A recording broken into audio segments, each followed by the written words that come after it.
цахим сайтад үеийн тэтгэгч Юмеко компани, ерөнхий зохион байгуулагч барилгын цахим хувьсгалдах хамтдаа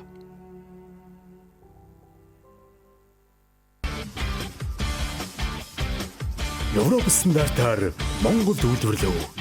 Юмеко барилгын үйлдвэр. барилга экспо 2020 ерөнхий зохион байгуулагч барилгын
сайн байцгаана уу манайхаа. За өнөөдөр бид бүхэн орон сууцны орчин үеийн чиг хандлагыг ярихаар хэлэлцүүлэг хийхээр хүрэлцэн ирсэн байна. За ингээд өнөөдөр манайд хүрэлцэн ирсэн зочдоо танилцуулъя. Tesa Properties компани гүйцэтгэх захирал Лавд орж. За өдрийн Голомт констракшн компани ерөнхий захирал Ариун болд. За та бүхэнд өнөөдрийн мэндийг хүргэе. Ирмакс Монголиа компани гүйцэтгэх захирал Тэмүүлэн. За сайн байцгаана уу бүгдээнд нь өнөөдрийн мэндийг хүргэе. За Монгол улс маань сүүлийн одоо 10 гаруй жил маш эрчимтэйгээр барилгажж байна. Маш эрчимтэйгээр олон орон сууцнууд баригдаж байна. За 40 мянган айлын орон сууц, 100 мянган айлын орон сууц гэдэг эдгээр хөтөлбөрүүд маань хэрэгжээд өнөөдөр Улаанбаатар хот бол маш их тийм олон орон сууцтай болцсон байна. За саяхан бас Монгол улсын засгийн газраас дахиад 150 мянган айлын орон сууцны хөтөлбөр гэдэг ингээд батлаад одоо ингээд хэрэгжүүлэх одоо үйл ажиллагаа нь явагдаж байна. Тэгэхээр Монгол улсад энэ орон сууц гэдэг зүйл бол маш их хэвлэлт хэрэгцээтэй. За тэгээд гэр хороолд амьдарч байгаа Улаанбаатар хотод их чи 210 гаруй мянган одоо өрх айл байна. Эдгээр айлууд маань орон сууцнд орохыг хүсэж байна. Мөн энэ орон сууцнд байгаа айлууд ч гэсэн өөрсдийнхөө өнөөдөр нөхцөлийг сайжруулах, орон сууцныхаа те одоо өрөөгийн томсгох, орчноо сайжруулах зорилтоор бас их орон сууцны энэ эрэлтийн одоо энэ үйл ажиллагаа нэлээд одоо нэмэгдэж байна. Тэгээ бид өхөө өнөөдөр та бүхэндээ энэ орон сууцны орчин үеийн чиг хандлага ер нь ямар байдгийг, бид ер нь цаашдаа ямар орон сууцны одоо барилга бариул одоо зохимжтой гэдэг талаар энэ салбарын мэргэжтнүүдтэйгээ ярилцахаар хүрэлцээд байна. За ингээд одоо цагдаар захирлаас эхлээд ярьчих тийм ээ. Одоо ингээд ер нь бол монголчууд бид нар чинь өмнө нь 5 хамтаа гэрт амьдардаг байлаа. Дараа нь одоо 40-50 мянган орон сууцнууд баригдаад ингээд нийтийн орон сууц амьдарч эхэллээ. За дараа нь 3-4-р хороолоо 1-р хороолоо гэдэг ингээд том 9 давхар барилгууд баригдаад ингээд бидний хувьд бол яг орон сууц агсан. За тэгээд зах зээлийн дараагаас бид чинь ингээд шинэ орон сууц одоо хийчээр барьдаг боллоо. Төмөр каркас, бүрэн зүтгмэл гэдэг одоо. Тэгэхээр одоо бидний хувьд ингээд орон сууцны энэ барилгын орчин үеийн чиг хандлага руу одоо явж байна л да. Тэгэхээр таны хувьд энэ орон сууцны одоо ирээдүйд одоо баригдаж байгаа барилгууд маань одоо ямар барилга байгаасай гэж юу нь бол бодож байна. За баярлалаа. За Монгол улс зах зээлийн харилцаанд шилжснээс хойш сүүлийн 20-30 жилийн хугацаанд барилгын салбар маань бол тодорхой дэвшний хөгжил дэвшлийг дагаад одоогийн энэ байр суурьнд ирсэн байна. Тэгээд ер нь бол орон сууц гэдгийг нэг зах зээл дээр байгаа нэг бараа гэж үзэх юм бол энэ бараа маань хүнд зориулсан ямар бараа байх юм бэ? Тэгэхээр энэ барааг зөв тодорхойлохын үднэс нөгөө хэрэглэгчээ маш сайн судлах, анхаарах болчиход байна.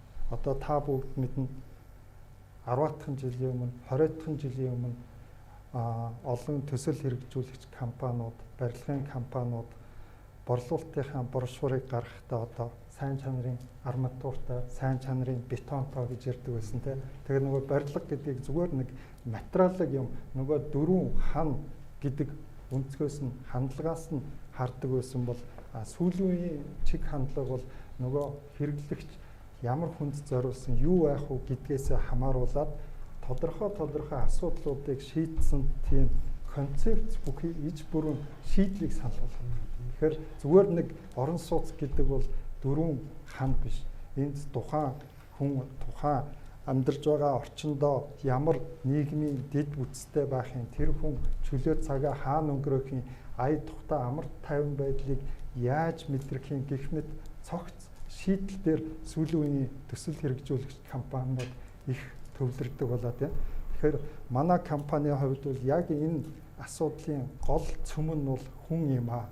Тийм учраас бид нар бол энэ хүн төвтэй төлөвлөлт зохион байгуулалтын концепц дээр нэлээд төвлөрдөг. Энэ дээр тодорхой төсөл хийхдээ нэлээд судалгаа, шинжилгээ хийдэг. Бид нар хамгийн сүүлийн үеийн Sky Garden гэдэг өндөр зэрэглэлийн хотхны судалгаагаа гэхэд бараг 15 сарын хугацаанд хийсэн баг. Орчин үеийн хүмүүс юу хүсэж байгаа? Яг одоогийн бидний захиалагч нар маань ер нь муухан инженер, муухан барилгын хүмүүсээс дутхааргүй болцсон.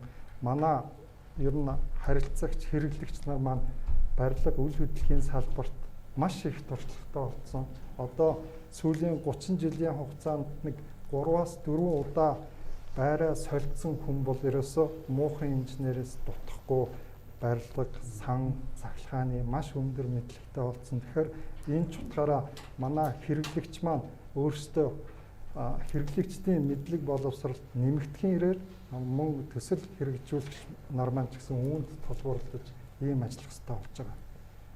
Тэгээ энэ хүн төвтэй төлөвлөлтийн гол онцлог маань хүний энэ онцлог хэрэгцээ шаардлагыг хэрхэн яаж хангах тал дээр л нэлээд бодох хэрэгтэй. Тэгэхээр бид бол одоо яг түрүүний хэлсэн шиг барилгын арматур, барилгын бетон, барилгын материал ерөөсөө зараагүй. Бид нар хэрэглэгчтэй орон сууц гэсэн бараагаар дамжуулаад тэдэнд тав дух ая тухтай амьдрах орчин, эрүүл ахуй орчин энэ концепцийг санал болгох. Энэ дээр их төвлөрж ажиллах хэрэгтэй гэж бодож байна. За одоо голом констракшны үед бас ингээд төсөл хэрэгжүүлж байна.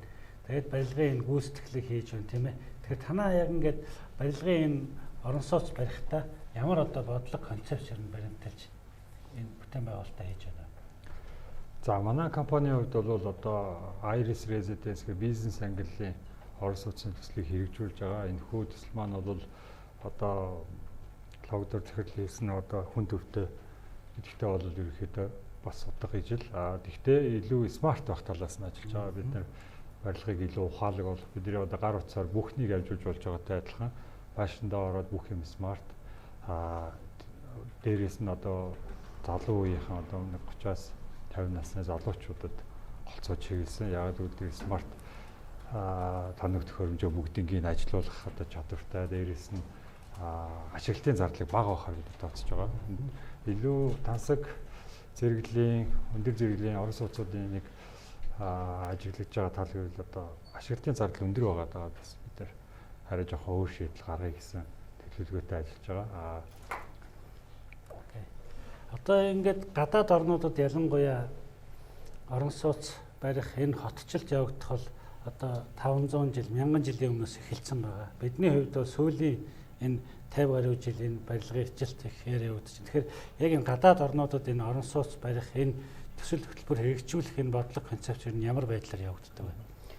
За ямар ч байсан миний хувьд бол нөгөө хэрэглэгчийг илүү төлөөлж одоо энэ хүү хэлэлцүүлэгт орж ийн гэж харж байна. Яг гэвэл үл хөрөнгийн одоо зурчлалын салбараа төлөөлж байгаа Remax Mongolia төлөөлж байгаа учраас тэгэхээр яг таны асуултанд хариулахад яг олон улсын чиг хандлага бол яг одоогийн байдлаар нэг 4-5хан шинэ одоо концептээр илүү төвлөрж хөгжил нь бол ер нь бол маш өөрчлөгдөж байгаа. Ялангуяа одоо дөнгөж манай голомт констракшн захирлын хэлснээр технологийн одоо энэ өөрчлөлтүүд бол яг үл хөрөнгийн салбарыг одоо тэр чигт нь 3-60 өөрчилж байгаа. Жишээ нь одоо та бүхэн Монголд бол одоо co-working гэдэг юм space нэлээд одоо нийтлэг одоо гарч ирсэн шүү дээ сүүлийн нэг хэдэн сарын хугацаанд. Одоо бол одоо Америк нэгдсэн улс ч юм уу ер нь хөгжингүй орнуудад бол co-living гэдэг юм одоо хамтран амьдрах одоо жижиг юм micro апартмент гэж нэрлэдэг байгаа. Ийм орон сууцнууд бол маш их хэрэлттэйгээр бий болдог болсон. За дээрэс нь зөвхөн одоо орон сууцыг худалдаж авах гэхээс илүүтэйгээр буцаагаад түрээсийн орон сууц бол нэлээд юм эрчимтэй хөгжиж эхэлж байгаа. Тэрний өгсөн үг гэхэлэр ер нь бол одоо нөгөө бичил юм одоо хамтран амьдрдаг апартментуудыг хүмүүс илүү сонирхож эхэлж байна гэсэн. За дээрэс нь мэдээж нөгөө хотчлт ихсэж байгаа, технологийн одоо орчин ихсэж байгаатай холбогдуулаад бас одоо nature гэдэг зүйл буюу байгаль гэдэг зүйл маш их одоо анхаарал татдаг. Тэгэхээр одоо biophilic гэдэг ийм одоо тренд бол нэлээд эрчимтэй явж байгаа. Тэрний өгсөн үг гэхэлэр одоо love of nature буюу одоо байгалаа хайрлах. Жишээ нь одоо цуслангийн байшин гэхэд гадуураа зүгээр өмнө нь бол дөрвөн одоо ийм дүнзэн байшингаар хязгаарлаад харагт орчин зөвхөн цонхоор хардаг гэсэн бол дундаа одоо жишээ нь байгалыг оруулсан хэлбэртэйгээр юм шийдэгч гэдэг юм уу. Тэр дунд нь ер нь бол ногоон өнгийг илүү оруулсан, за ургамал янз бүрийн одоо оксижен ялруулах бүтээгдэхүүн оруулсан ч гэдэг юм уу. Ийм одоо орчныг бүрдүүлэх. За ер нь бол тренд бол улам илүү одоо ийм efficiency буюу үр дүнтэй зайг ашиглах. Тэгээ smart home гэдэг зүйл бол асар том тренд. Яг л одоо энэ голомт construction хийж байгаатай адилхан. Одоо гэрээс гэртээ байхгүй үедээ гэрийнхаа бүх одоо технологи, бүх одоо юу гэдэг нь те хаалга, цонх, сав, за одоо ус буцалгагч одоо тэр одоо агарын температур хүртэл ингээд тохируулаад үлдээчих боломжтой ийм одоо трендүүд бол ер нь бол хамгийн нийтлэг явж байгаа л гэж харж байна. За бас би бас ингэ сонсч байсан л да. Ер нь бол ингээд нөгөө нэг хэсэг дэлхийн одоо одууд одоо мөнгөтэй хүмүүс бол тийм тусгай хаусанд амьдрах дуртай байсан. Тэгээд тусгай хамгаалттай, тэгээд тустай тоогоочтой, өөрийн хувийн бассейнтэй, хувийн фитнестэй, өөрийн хоум театртай гэл ингээл тэгсэн мөртлөө тэр хүмүүс тэрийг нөгөө ганцаараа байгаа учраас ерөөс ашиглаж чаддаггүй.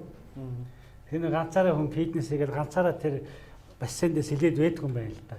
Тэнгүүт одоо тэр одоо ерөөсөө бид нар чинь ийм ганцаараа юм хийдэг юм байна. Тэгэнгүүт нөгөө одоо л гэдэг юм уу тэр мөнгөтэй хүмүүсийн нэг ийм том апартмент юм байх хэрэгтэй юм байна. Би яах вэ гэхээр надад тийм олон харуул хамгаалт хэрэггүй юм байна. Нэгдсэн харуул хамгаалтын дотор амьдарчээ. Тэгээд би дуртай үедээ доор байгаа ресторанд ороод хоол идчихье. Дуртай үедээ байрныхаа доотлолт байгаа одоо фитнест ороод фитнесээ хийчихье. Хүн чинь нөгөө ганцаараа ингээд фитнес хийхээр хийдэг. Хүн харахаар бас ингээд хөдлөөд байд юм байна. Тэгэхээр яг ингээд нөгөө тийм нэг бүх үйлчлэгээ нэг дороос авцсан. Тэгээд нэг өөртөө тийм санхүүгийн дарамт байхтай хувцас цэвэрлүүлмээрээ бол цэвэрлэгээндээ өгчин, гэрээ цэвэрлүүлэх бол цэвэрлэгч дуудаа цэвэрлүүлчин гэдэг юм уу. Ийм одоо байдал руу шилжчихсэн надад бол тийм санагдаад байгаа байхгүй. Тэгэхээр яг энэ байдал яг энэ Монголын хэрэглэгчдэд яг энэ байдал зогсож байж чадчихна уу? За яг бацх захирал маш хэрэгтэй саналууд хэлж байна. Үүн дээр төсөл хэрэгжүүлэгч компаниуд ч гэсэн олон янзын судалгаа хийж төслөө хэрэгжүүлж явж байна. Энэ дээр саяхан хэлсэн санаан дээр нөгөө зөвхөн нэг гэр бүл нэг хүнд зориулсан төлөвлөлт гэхээсээ илүүтэй тухайн орчинд тохирсон төлөвлөлт гэдэг нэг асуудал ярих гэдэг байгаа. Хоёрт нь гэвэл энэ бүх төлөвлөлтүүдийг тухайн орчны бүх хүмүүс шеэрлж ашигладаг байх боломжтой тий. Одоо жишээлбэл шеэринг экономи гэх тий. Тухайн хотхон дотроо одоо нэг нийтлэг хотхон дотроо ашиглах боломжтой номын санч байд юм уу, хийн цэвэрлэгч байд юм уу, фитнесч байд юм уу, тэгэл бассейн, спа гэх мэт янз бүрийн үйлчилгээнүүдтэй. Одоо магадгүй манад нэг хонц ирэхээр боллоо гэнгүүт тэр хотхон дотроо зочд буудлын нэг өрөө шеэрлээд ашиглах боломжтой тий. Тэгснээрээ тэр хүн тэр өрөөг хонцтой зориулаад ашиглах боломжтой. Магадгүй би гэрийнхэн ойр хэн нэгэнтэй ажил хэргийн уулзалт хийх гэж болно. Энэ тохиолдолд шеэрлдэг офистой байх жишээтэй. Орчин үед бол энэ эдийн засгийн үр ашиг шеэринг экономи гэдэг ойлголт маш өргөн яригдж байгаа. Тэр ч утгаараа бид нар бас энэ шийдлийг шийдээд явж байгаа. За тэгэхээр одоо орчин үеийн барилгууд маань бас ингээд смарт болж байна. Технологи бол маш их ингээд нэвтэрч байна шүү дээ. Энэ дээр одоо төрөөс гэдэг юм уу бодлого одоо энэ дээр норм дүрм стандарт гэж одоо байна уу? Нэг заавал одоо орон сууцнд бол заавал тавих гэхгүй энэ сонголтоор байгаа тийм ээ. Тэгэхээр энэ дээр нэг ийм надад бол санагддаг байхгүй. Ер нь өсөө энэ юмнууд чинь Европ, Америкууд бол стандартыг гаргацсан. Тэр Евро, Ашто гэд тэр стандартын дагуу яваад байдаг. Монголд энэ смарт энэ төхөөрөмжүүд за тэгээд ухаалаг систем за тэгээд энэ янз бүрийн одоо хөргөлт агаар жуултын тоноглол системүүдийг ингээд тавихад энэ хууль эрх зүйн норм дүрмийн асуудал дээр одоо бэрхшээл учирч байна уу? Энийг ингээд нэвтрүүлэхэд энэ зургийн инженерүүдэд асуудал одоо тийм үү тулгамдж байгаа асуудал юу вэ? Энэ талаар бас хэлж байна. За яг үндсэндээ одоо орчин үеийн орон сууцны чиг хандлага яалтчгүй ухаалаг систем рүү бол чиглэлжлээ. Тэгээд энэ үүднээсээ стандарт норм дүрмийн асуудал яригдж эхэлнэ. Энэ харьцангуй одоо барилгын салбарын шинэ тренд учраас одоохондоо бол яг одоо энэ зориулаад мөрдсөн норм дүрм гэсэн бол яг хараахан бол баахгүй байгаа. Тэгээ бидний зураг үзлийн инженерүүд, угсралтын инженерүүд тэ бол одоо нэлээд сайн дадлагжуулж газар дээр нь аваачиж тэ энэ одоо ийм байдаг гэдгийг эхнээд боловсон хүчнээ бас давхар эхлээд бэлдэж явж байна л да. Тэгэхээр боловсон хүчнээ бэлдээд яг юунд зориулагдаж ашиглагдیں۔ Тэ ус алталтын автомат хаалт тэ галын аюулгүй систем яг утгаараа ажлууд яаж ажиллах ёстой юм. Гэрийн автоматжуулалт гэдэг нь яг үндсэндээ яг юу юм гэдгийг ойлгуулахын тулд ихлэ боловсон хүчин дээр болоод ажиллаж байна. Тэгэхээр үндсэндээ энийг анхдагч хийж байгаа компаниудын хувьд бол бас давхар нэг ажлыг явуулж байгаа гэсэн үг. Цаашдаа энэ чиглэлээр магадгүй одоо барилгын компаниуд ихэнх нийшээ чиглэлд эхлэх бах. Тэгээ энэ үед бол стандарт норм дүрмийн асуудлуудыг одоо Монголын гаргаж ирэх шаардлагатай болохоо. Энэ манадаа шидийн шин юм шиг боловч аль бишээ ерөөсөө нэг 10-20 жилийн өмнөөс хэрэглэгдээд эхэлсэн систем байж байгаа. Тэгээ энийг бол одоо бүх сургууль, цэцэрлэг, олон нийтийн барилгууд хүртэл одоо хүний үйл ажиллагаанаас багасаад ерөөсөө смартаар шийдэж авсан байлээ. Тэгэхээр энэ смарт барилга, смартын төхөөрөмжүүд энэнд манай хэрэглэгчид одоо хэрэглэхэд бэлэн байна уу? Тэгэхээр яг ингээд смарт төхөөрөмжүүдийг тавихаар бас өртөг нэмэгддэг яалтчгүй барилга тий. Тэгэхээр тэр өндөр өртгийг одоо төлөөд авах тийм эрэлт хэрэгцээ гэдэг юм уу чадвар аль зэрэг юм манай зах зээлд байна вэ? Зөв. Тэгэхээр ер нь бол бидний одоо практикаас харахад бол яг одоо үйл хөдлөх хөрөнгийн хамгийн их одоо нэг худалдан авахд хамгийн их нөлөөлж байгаа хүчин зүйл бол ер нь гэхдээ альч хөгжингүү улс орн ч гэсэн үн бол байдаг. Тэгэхээр яг таны хэлж байгаатай бас одоо хэлж байгаа санааг аюул сайн ойлгож байна л да. Үн өртгийг бол одоо нэмэгдүүлж байгаа тэр хүчин зүйлсийг бол аль болох бууруулахыг барилгын компани хичээдэг. Хэрэглэгч нар ч гэсэн тэрэн дээр одоо жишээ нь нарны зайн хураагууртай жишээ нь цонх байлаа гэж бодоход тэр нь одоо барилга дээр нь 5-10 сая төгрөг нэмж байгаа бол за тэрийг авчихаа тий зөвхөн одоо тухайн одоо үйл хөдлөх хөрөнгөө л одоо хөрөнгө оруулъя гэдэг ийм хандлага бол аюух байдаг. Тэгэхээр дунджаас дээшээгээ давхаргын иргэдэд бол илүү одоо тэр смарт хоум болон automation тэгээд тэр илүү нөгөө efficient тэр одоо технологи бол илүү үр дүнтэй ашиглахад ойр байдаг. Тэгэхээр энэ бол яг mass production буюу яг нийт иргэдэд бол зориулсан юм бас одоо одоохонд бол болж чадахгүй байгаа. Нилээн бас ер нь бол төр засгийн бодлого хэрэгтэй. За хамгийн сүүлд нэг жишээ хэлэхэд саяхан би Хонконг саяхан биш шүү уучлаарай. 2019 оны ихэр бол Хонконгд дэлхийн хамгийн том үйл хөдлөх хөрөнгийн хөрөнгө оруулагчдын уулзалт MIPIM гэх уулзалтанд орсон. Тэгээд тухайн уулзалтан дээр бол одоо Сан Франциско бол хамгийн анхны нөгөө цахилгаан панелаар тухайн одоо айл хэрвээ цахилгаанаа өөрөө даах юм бол улсаас тухайн айлд нь одоо татврын тодорхой хэмжээний хөнгөлт өгдөг. Буцаагаад улсдаа илүү гарсан цахилгаанаа зардаг ийм одоо хөтөлбөрийг анх ингэж хэрэгжүүлээд тэр нь бол нэлээд ингээ үр дүнтэй явж байгаа. Тэгэхээр энэ жишээнээс харахад бол ер нь засгийн газрын бодлогоор л энэ одоо дэмжлэгэл явдаг. Тэгэхгүй иргэд өөрсдөө одоо тэр панелыг аавна эсвэл одоо тэр бидээ одоо тий эсвэл одоо тэр автомат хөшиг автомат тэр юмыг бол аавна гэдэг бол бас ер нь жоохон яг бодит амьдрал дээрээс жоохон хол болж байна. Окей. Тэгэхээр бас хоёр төсөл хэрэгжүүлээс хичээсээ асуулт байна л да. Одоо орон нутагт бид орон сууц барих шаардлагатай юу шаардлагатай. Тэгээд тэнд яг танаа даалгавар өгье л да. Яг ингээд нэг орон сууцны яг хөдөө орон нутгийн иргэдэд зориулсан тийм одоо үн багтай тэгсэн мөртлөө орчин үеийн одоо шийдэлтэй ийм одоо орон сууц бариад өгөөч гэвэл та бүхэн яг ямар орон сууц барих вэ? Хэдэн давхар одоо ямар шийдэлтэй орон сууцыг одоо бариул яг энэ нийт одоо бага орлоготой иргэд гэдэг юм уу яг энэ иргэдмэн шууд авах боломжтой орон сууцыг санал болгох уу? За тэгэхээр энэ дээр хамгийн түрүүнд нөгөө л түрүүн хэлсэн ёсоор нөгөө хэрэглэгчээ зах зээлээ судлах хэрэгтэй. Тэгэхээр яг тэр хөдөө орон нутгийн тэр орон сууцны хэрэгцээ байгаа залуучууд хүмүүс яг ямар хэрэгцээ, ямар шаардлага байна.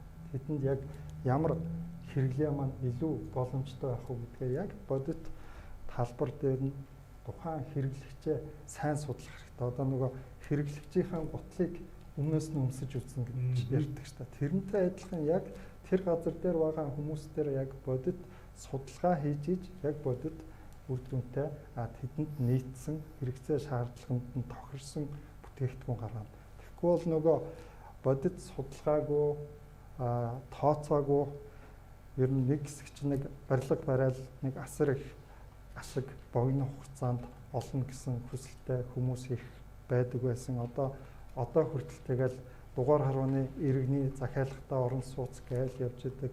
Энэ бүх барилга үйл хөдлөлийн хөрөнгийн салбарт байгаа энэ бүх процессууд аль болох тийм мэрэгжлийн шатрууга ороосоо гэж боддог. Тэр үднээсээ ч гэсэн яг энэ хандлагаар судлаад тодорхой судалгаатай ингээд төсөл хэрэгжүүлдэг байгаасаа гэж боддог. Тийм. Ер нь бол зөвлөлтөө тухайн газар нутгийн хуршин суугчид иргэд яг ямар хөө хүсэлтэй байна те. Тэрэн дээрээс нь мэрэгжлийн зөвлөгөө өгөөд яг иймэрхүү төрлийн байвал одоо экономи байна те илүү эффишенттэй байна гэдгийг нь мэрэгжлийн хүмүүсийн зөвлөгөө бид нар бол хангалттай өгч чадна. Тэгэхээр үндсэндээ бол одоо сүүлийн үед аймгийн төвд 16 давхар ашингууд их харагддаг болж байна. Одоо нөгөө барилгын өндөр өрсөлдөн гэдэг шүү те. Энэ бол яг оновчтой шийдлүүгээр бас үгүй барилга өндөр хэсгийн хэрээр зардал их өсч идэг. Тэгэхээр одоо тухайн иргэдийн орлого болон мөн ашиглалтын зардлыг нэлээд сайн бодолцож байгаад их зөв шийдлүүд гаргах бол бүрэн боломжтой. Тий. За сүүлийн үед эрчим хүчний хэмнэлттэй барилгаар нэлээд яригдах боллоо л да. Ялангуяа ингээд пассив барилга гэдэг. Одоо Монголын норм дүрмээр чинь 1 м квадрат талбайг одоо халах жилийн эрчим хүчний одоо хэрэглээний хэмжээ гэх чинь бараг 300 гаруй киловатт цагийн эрчим хүч зарцуулаад байгаа. Европын холбооны улсууд ноорон дөрөнд бол 100 орчим киловатт эрчим хүч одоо зарцуулж байна. Тэгээд нөгөө бүр эрчим хүчний хэмнэлттэй бассейн барилгууд маань өнөөдөр 1 м квадрат тутамдаа одоо тэр зарцуулж байгаа эрчим хүч нь жилдээ 15 киловатт болчиход байна. Тэгэхээр яг ингээд Монголд барьж байгаа энэ орон сууцны барилгууд маань өнөөдөр ямар хэмжээний эрчим хүчний хэмнэлттэй одоо баригдаж чадж байна. Яг тэр нэг гадаадын тэр орчин үеийн чиг хандлаганд нь нийцсэн тэр эрчим хүчний хэмнэлттэй барилгуудыг бид барьж чадж байна уу? За технологи хөгжихийн хэрээр бол одоо бас эрчим хүчний хэмнэлтийн асуудал бол бас харьцангуй сайжирж байгаа гэж бол миний хувьд харж байгаа. Сүүлийн үеийн одоо жишээлбэл Iris Residence-ийн хувьд гэх юм бол одоо бид бол hybrid гэж нэрлэж байна л да. Гадна тойрсон хаанууд бүгд цутгамал.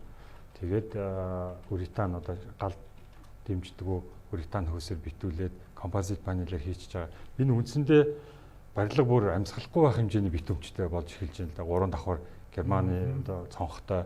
Тэгэхээр бид нэр дахиад нэг энэ дээр шийдэл оруулж гисэн анхудаа орон сууцны айлуудад цэвэр агаар оруулах хоол оруулж гисэн.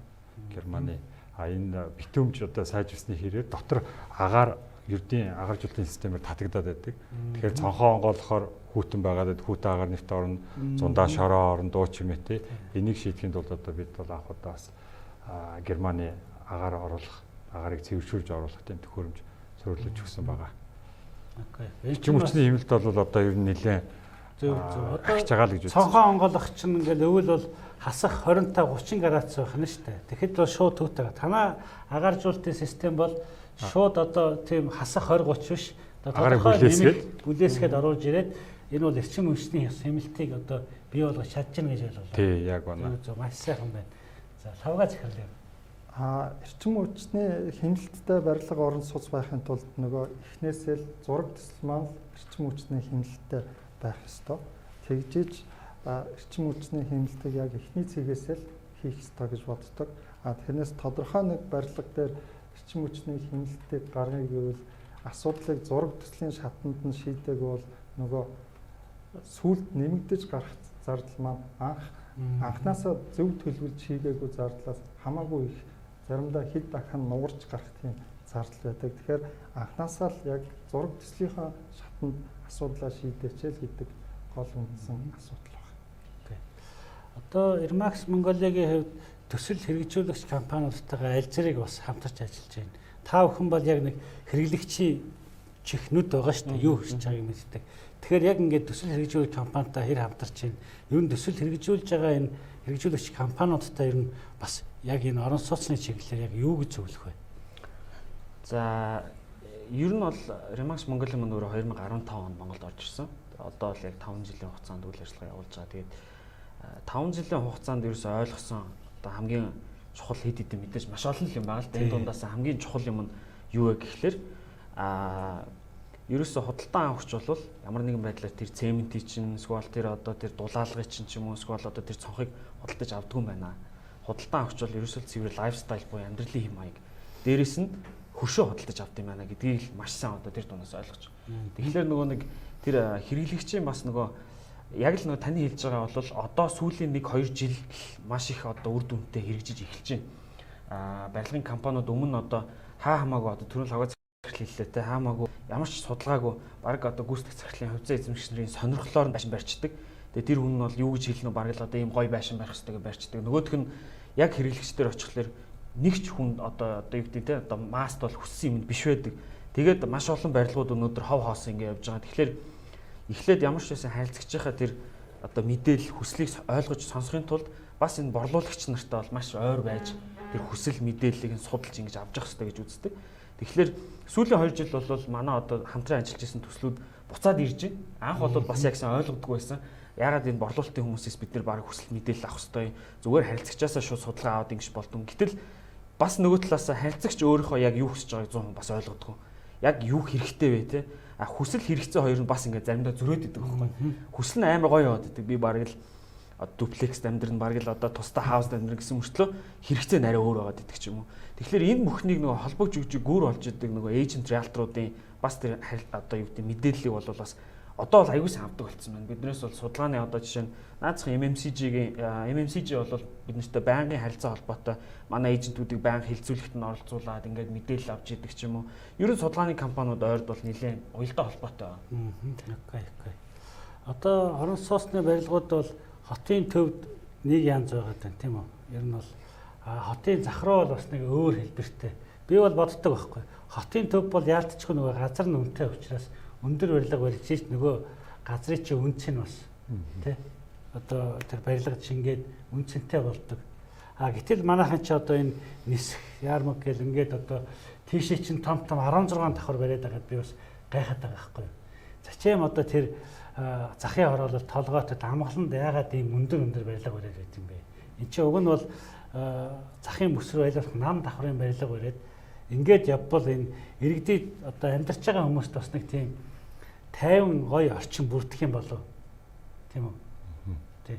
Тэгэхээр энэ дээр одоо та бүхний хэрэгжүүлж байгаа төслүүд маань яг энэ чиглэлээр одоо яг миний энэ ярьж байгаатай санал нийлж гин үгүй юу те. Ер нь энэ захын дүүрэг рүүгээ бид нэр өндөр барилга бариад авах хэрэг байна уу, хэрэггүй юу, хэрэгтэй юм уу? Энэ талаар бас санал авч байгаа. Яг бодтой тодорхой санал байна. Тэгэхээр нөгөө энэ маань эргээд Улаанбаатар хот гэж байгаа бол энэ хотын чинь ерөнхий төлөвлөгөө бодлогыг зангиддаг нэг газар байдаг. Хот байгуулалт хөгжлийн газар гэдэг. Энэ хот байгуулалт хөгжлийн газрын үндсэн эрхэм зорилго маань хотын хөгжлийн бодлогыг боловсруулах, хэрэгжүүлэх асуудал байгаа. Энэ дээр яг таны саяхан хэлдэг шиг тодорхой хот бол тодорхой дид хэсгүүдэд уялдсан тийм цөм хөтөлбөр хэрэгжих ёстой. Үнэхээр хотын захад ногоон байгууламжт ойр модондоо ойр тийм газар бол энэ ойр байгаа энэ байгальтайгаа ойр байгаа энэ юм чи хүмүүс мэдрэмээр байна шүү дээ. Энэ юм чинь зөв мэдрүүлэх үүднээс дийлэнх хотуудад байдаг шиг хотын нөгөө сити центр, бизнес центруудад нөгөө өндөр барилгууд нь баригдж идэг. Хотын захаар нам болон дунд төвчний барилгууд нь баригдж идэг. Ингэж нөгөө хэрэглэгч маань өөрсдөө ч гэсэн сонголтоо хийх болно. Тэр хүн байгаль орчиндөө эко, ногоон ийм нам тайван ийм орчныг сонгох уу эсвэл их хотын хөгжил хөдөлгөөнд дунд оршдог өндөр хайраас апартментыг сонгох уу гэдэг маань эргээл тэр хэрэглэгчийн сонголт. Тэгэхээр одоо бас сонголт хүмүүс олон янзын сонголтуудыг өгөөд юм л да. Нэг үе бодвол одоо хамгийн сүүлийн үеийн авсан мэдээлэлээр ер нь хотын ойр ногоон байгууламж дунд байгаль орчиндөө ойрхон ийм дид үтцийн шийдсэн ийм хаус хотхон бол маш их хэрэгтэй байна. Тийм ч учраас манайх бас Улаанбаатар хотын төвөөс нэг 25 км алсад орж газар нэг хаус хотхны төслөө эхлүүлсэн явж байна. Таны санаа. За миний хувьд бол бас яг одоо үндсэндээ бол хотын захаар өндөр байшин барайл тий шилэн байшин барайл уулын аманд авчин гутаа одоо 15 давхар байшин ч юм уу бариад тах нь бол маш буруу утгагүй. Энэ бол төлөвлөлтөй бодвол ерөөсөө маш зохимжгүй. Энийг шийдэхин тулд Улаанбаатар хотоос одоо 2020 30 40 гээд одоо ерөнхий төлөвлөгөөнүүд гаргасан байдаг. Маш сайхан одоо зохион байгуулалттай төлөвлөлтөй гаргасан мөртлөөсөө тэрийг мөрдөж ажиллаж чадахгүй байгаа асуудал байна. Энийгээ яг одоо цаасан дээр буулгасан дүрм журмаа одоо чанд мөрдгөл одоо шаардлагатай байна. Энд бол одоо бас мэрэгжлийн зүгээс сандаасаа гэж одоо нийт барилгын компаниуд одоо уриалмаар байна. Окей. За бидний нэвтрүүлэг бол лайв явж байгаа. Тэгэхээр манайхан комент буюу асуултууд ирж ивэл бас өгөөрэй. Бас манай зочид бас тэр асуултанд нь хариулах боломжтой шүү тий. За тэгээд сүүлийн үед бас энэ COVID-19 цар тахалтай холбоотойгоор бас хүмүүсийн амьдралын хэм маяг бас өөрчлөгдөд ирнэ гэж харагдаад байгаа юм. Ялангуяа ингээд нөгөө нийтийн орон сууцнаас яваад жоохон цуслангийн байшингийн эрэлт хэрэгцээ нэмэгдээд чи гэдэг юм уу амны орон сууцны эрэлт хэрэгцээ бас нэмэгдээд байгаа юм болов гэж зүгээр миний бодлоор бодогдож байна л та. Тэгэхээр яг ингээд та бүхэн яг хэрэглэгчтэй ажиллаж байгаа хүмүүст яг энэ байдал аль зэрэг мэдрэгдэж байна. Одоо эрэлт аль зэрэг нэмэгдэж байна. Хүмүүсийн одоо тэр ямар хаус, ямар одоо цуслангийн байшин авахыг юу хүмүүс хүсээд байна. За ер нь бол таны хэлж байгааг үнэн. Ялангуяа одоо Монгол ер нь дэлхий одоо Монгол улсад бол одоо нөгөө цаг агаарын одоо юм эртний суур амьсгалтай. Тэр утгаараа одоо өвлийн үйлрэлд бол нэг одоо хаус руу хүмүүс яваад ч юм уу ялангуяа дэд бүтцэнд холбогдог бол худалдан холтол хийгээд байдгүй. Яг одоо юм зуны үйлрэл ирж байгаа энэ нөхцөлд бол яг хаус хотгон за ер нь бол одоо хотоос зайдуу цэвэр агаарт гэсэн юм тренд бол маш идэвхждэг. Ялангуяа нэг 5 сарын сүүл за тэгээд нэг 9 сар хүртэл бол яг энэ хаусны зах зээл буюу одоо бидасан объект гэж нэрлэдэг байгаа тийм бидасан юм орон сууц амьдран орон сууц амьдрах одоо юм юуг бол хүмүүс айгүй их сонгож эхэлж байгаа. Тэгээд сүүлийн ер нь бол нэг одоо нэг 3-7 хоног сүүлийн нэг сараас л ер нь бол нэлээ энэ салбар маань одоо энэ борлуулалт маань бол идэвхжиж эхэлсэн. Тэгээд ер нь тий одоо ялангуяа ковидтай холбоотойгоор хаусны борлуулалт бол нэлээд өндөр нэмэгдсэн. За яг энэ үеийн өмнөх одоо жилийнхтэй харьцуулах юм бол баг 2 дахин нэмэгдсэн.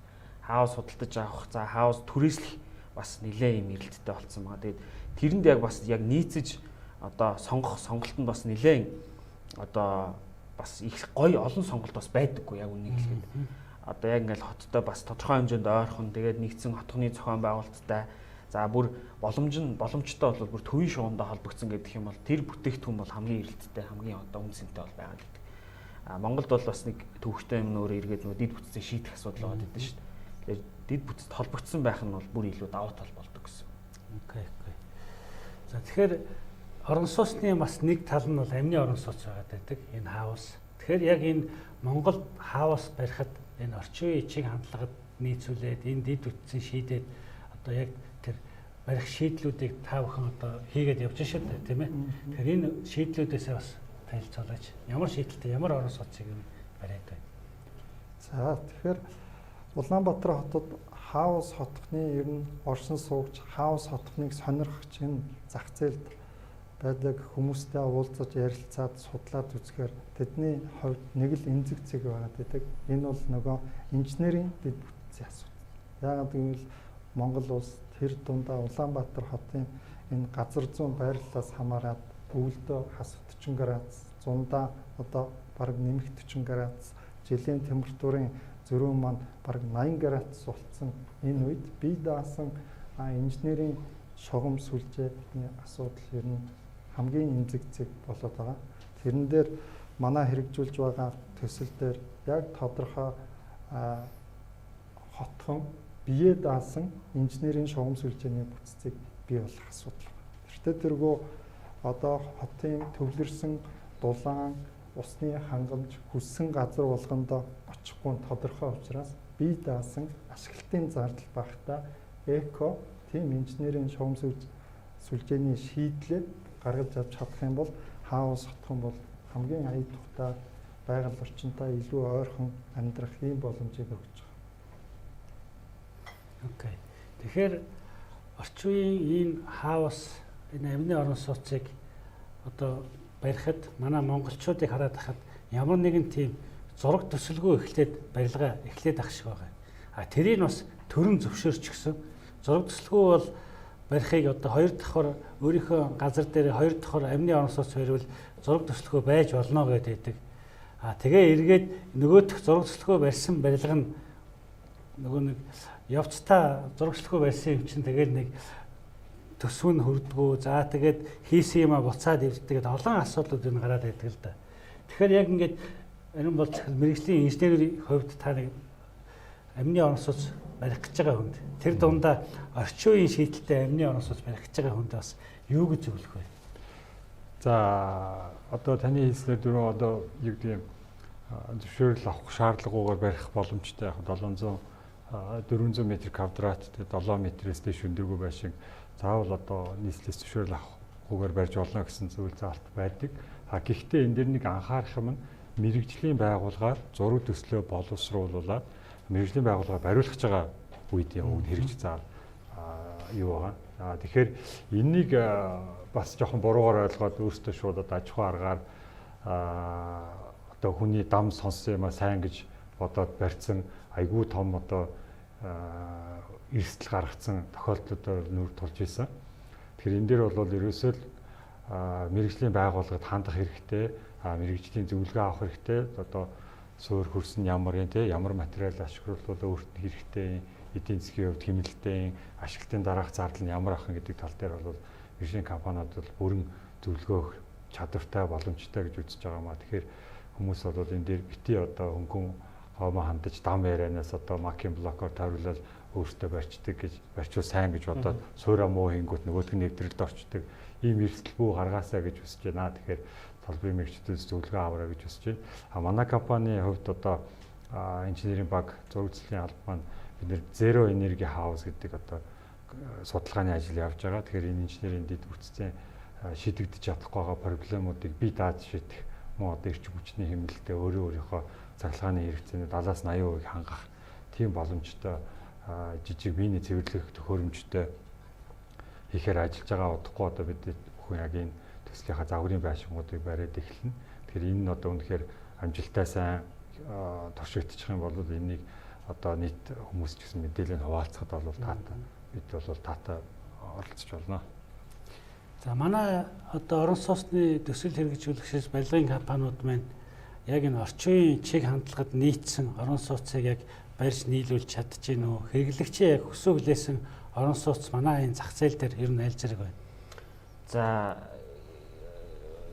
шулуун хэлчих гэж бодож байна. Юу гэдэг одоо томоохон компани чинь Tesco ч юм уу одоо голон properties за NCD ч гэдэг юм томоохон компанид бол мэдээж одоо асар хэмжээний судалгаа шинжилгээ хийж иж тэр одоо амжилттай төслийг хэрэгжүүлж ажилдаг. Нэлээд хэмжээний бас судалгаанд их одоо зардал одоо юу гэдэг одоо гаргаж үр шимийг өгч ажилдаг. Яг үннийг хэлэхэд бол одоо нийт одоо компаниудын масс нь бол ямар ч судалгаа шинжилгээ байхгүй. Хэрэглэгч нартаа одоо юм хүссэн юм үйл хөрөнгийг бол одоо хүссэн ч байхдаа одоо тэр хүмүүс тохирсон. Тэгээд одоо зах зээлд нийлүүлэхэд буцаад яг эрэлтэн тухайн одоо үйл хөрөнгөтэй нийцхүйс бүтээгдэхүүнийг бол бас яг гаргаж иж бол чаддгүй. Тэр ч утгаараа одоо Улаанбаатар хотод дэлхийд одоо ойролцоогоор 25-аас 30 мянга гэ та тоо ярьж исэн те бүтээгдэхүүн бол хэд нийлүүлэлтэнд орсон явж байгаа. Тэрнээс биш эрэлт байгаа юм үнэхээр байж л байгаа. Өнөөдөр өдөр болгон л шинээр Монгол улсад хүүхд төрж байна. За Монгол улсын хүн амын онцлогч байдаг нийт иргэдийн 3/2 залуу иргэд. Залуу иргэд бол байнгын одоо нэг өсөж дэмжих орон сууц судалдаж авах.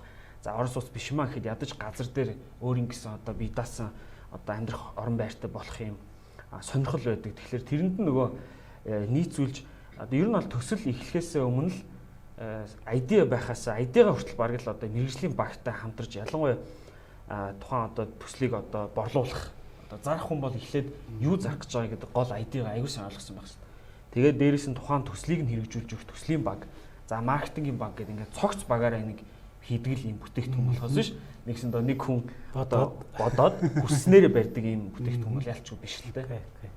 Одоо орон сууц энэ үйл хөдлөхөрн гэдэг бол би бас нэг талаас урлаг гэж хардаг л да. Хэрвээ энэ урлаг юм бол энэ бас барилга гэдэг гоо зүйтэй байх хэвээр, өнгөтэй байх хэвээр. Тэгэхээр энэ манай энэ барилгын зургийн компаниуд маань, архитектурууд маань одоо төсөл хэрэгжүүлэгч та бүхний одоо хүссэн тэр урлагийн бүтээлийг чинь гаргаж өгч чадчихэв үү? Товчгоо хариулж энэ дээр тий. За ер нь бидний хувьд за зураг төслийн захиалагч байгууллагын хувьд гэхээр одоо манай хэрэгжүүлж байгаа Sky Garden Residence ч юм уу, Palm Springs ч юм уу энэ хаус хотхны шийдлийн хувьд манай зураг төслийн компаниудын ялангуяа энэ орчин үеийн гадаадд төгссөн архитекторуудын ижээ санаа бол их өөрмөц болцсон. Одоо саяхан хүртэл урт цагаан худалдааны төвийн зураг төслийн уралдаанд маш өөрмөц сонирхолтой санаанууд гарсан. Тэгэхээр энэ сүүлийн үеийн архитекторуудын хувьд бол орчин үеийн энэ хот төлөвлөлт болон орон сууцны чиг хандлагад нийцсэн зураг төсөл гарах бүрэн боломжтой тийм чадвартай залуучууд их олон болсон гэж хэлмээр. Тийм ер нь бол боломжтой л да. Манай барилгын салбар бол одоо харьцангуй хожуу хөгжиж эхлээд маш хурдцтай хөгжиж байгаа. Одоо ер нь дэлхийн төвшиннээс бол нэг одоо дутаад ахаар юм бол баахгүй бүх материал хэрэглэж байгаа инженер техникийн ажилч гэсэн өндөр хөгжилтэй барилгын компаниудад ажиллаад ирсэн туршлагатай байгаа. Ялангуяа бид манайх бол одоо Японы барилгын компаниудаас одоо ажил авч энд хийдэг, аутсорс хийдэг манай зураг төслийн алба бол тэгэхээр бид одоо аль болох урт настай одоо олон шинэ инновац технологиг шингээсэн байшингуудыг одоо үйлдвэрлэхийг зорж ажиллаж байгаа. Монголд бол бүрэн боломж байгаа гэж харж байна. За баярлалаа. За өнөөдрийн бидний хэлэлцүүлэг үгээр өндөрлөж байна. Өнөөдрийн хэлэлцүүлгээс бидний олж мэдсэн зүйл юу вэ гэхээр хэрвээ та орон сууц барьж байгаа бол орон төсөл хэрэгжүүлж байгаа бол хүн төвтэй тэр орон сууц төслийг хэрэгжүүлээрэй, судалгаагаа сайн хийгээрэй. За тэгээд барих гэж байгаа зургийн компани, гүйцэтгэгч байгууллагуудтайгаа, за тэгээд нэг худалдаа авагчтайгаа маш сайн одоо уулзаж тохирч бодлого, концепцээ гаргаж тэгээд яг төслөө хэрэгжүүлээрэй гэдэг одоо энэ зүйлийг манай оролцогчд маань хэлж байна. За тэгээд хоёрдугаар амны орон сууц барих гэж байгаа бол бас л адилхан судалгаа, зураг төсвөө хийгээд ингээд сайн судлаарай. За тэгээд манай зуршлын төлөөлөл бол энэ орон сууц худалдаа авна гэдэг бол бас хөршөө худалдаа авч байгаа шүү. Тэгэхээр энэ хөршийн эффект гэдэг ойлголт бол сүүлийн үед бол маш хүчтэй болсон. Тэгэхээр энэ хөршийн эффектийг одоо бий болгож энэ орон сууц чинь бас яах вэ? Одоо борлогдох юм байна шүү гэдэг одоо энэ одоо үнцэнтэй олон сайхан саналуудыг хэллээ. За тэгээд өнөөдрийн манай энэ нэвтрүүлэгт хүрэлцэн ирсэн та бүхэнд маш их баярлалаа. За баярлалаа. баярлалаа. Барилга Экспо 2020 цахим үзэсгэлэн 5 дугаар сарын 25-наас 29-ний өдрүүдэд Барилга Экспо цэгийн цахим сайтад ивент тэтгэгч үеийн компани, ерөнхий зохион байгуулагч Барилгын цахим хувьсгалдах хандлага